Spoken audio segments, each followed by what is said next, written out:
മുൻകൂർ ജാമ്യം തേടി രാഹുൽ മാങ്കൂട്ടത്തിൽ ഹൈക്കോടതിയിൽ ഹർജി ഫയൽ ചെയ്യും. നാളെ പരിഗണിക്കും.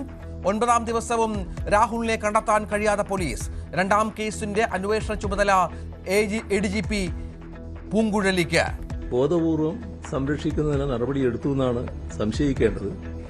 ഇനിയെങ്കിലും അത്തരം സംരക്ഷണങ്ങൾ ഒരുക്കാതിരിക്കുക. പോലീസ് ഫലപ്രദമായി തന്നെ പ്രവർത്തിച്ച് ആളെ കണ്ടെത്തുമെന്ന് തന്നെയാണ് പ്രതീക്ഷിക്കുന്നത്.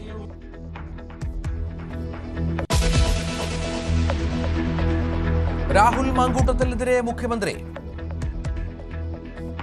മനുഷ്യ മനസാക്ഷിയുള്ള ആരെയും ഞെട്ടിപ്പിക്കുന്ന വൈകൃതങ്ങളല്ലേ ഉണ്ടായിരുന്നു. അതൊരു കൃത്യമായ ഒരു ലൈംഗിക വൈകൃതക്കാരന്റെ നടപടികളല്ലേ ഉണ്ടായിരുന്നു.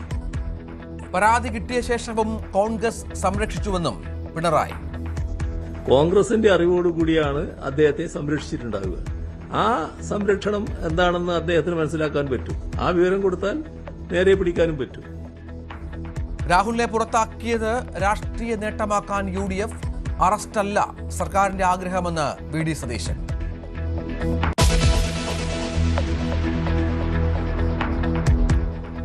K. ജയകുമാറിനെതിരെ ഇരട്ട പദവി ആരോപണവുമായി doctor B. Ashok. Devaswom board പ്രസിഡന്റിനെ അയോഗ്യനാക്കണമെന്ന ഹർജി. ബോർഡിൽ നിന്ന് പ്രതിഫലം വാങ്ങുന്നില്ലെന്ന് ജയകുമാർ. പൊതുസ്വീകാര്യനെന്ന് മുഖ്യമന്ത്രി. ശബരിമലയിൽ സ്വർണം കട്ടവരെ CPM സംരക്ഷിക്കുന്നുവെന്ന് VD സതീശൻ. അന്വേഷണം ശരിയായ ദിശയിലെന്ന് പിണറായി.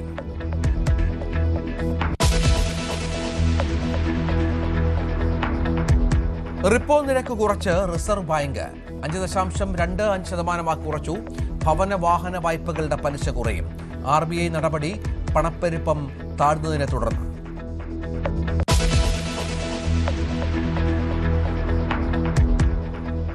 ഇൻഡിഗോ എയർലൈൻസിൽ പ്രതിസന്ധി അതിരൂക്ഷം. ഇന്ന് 400 സർവീസുകൾ റദ്ദാക്കി. വലഞ്ഞ യാത്രക്കാർ.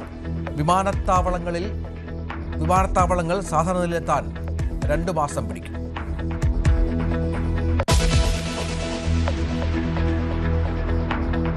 വ്ളാഡിമിർ പുടിന്റെ ഇന്ത്യ സന്ദർശനം തുടരുന്നു. രാഷ്ട്രപതി ഭവനിൽ ഊഷ്മള വരവേൽപ്പ്. രാജ്ഘട്ടിൽ പുഷ്പാർച്ചന. മോദി പുടിൻ കൂടിക്കാഴ്ച തുടരുന്നു.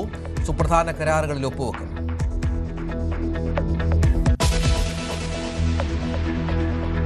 ഫിഫ ലോകകപ്പ് മത്സരക്രമം ഇന്നറിയാം. നറുക്കെടുപ്പ് ഇന്ത്യൻ സമയം രാത്രി 10:30. ചടങ്ങ് വാഷിംഗ്ടണിൽ. പങ്കെടുക്കുന്നത് 48 ടീമുകൾ.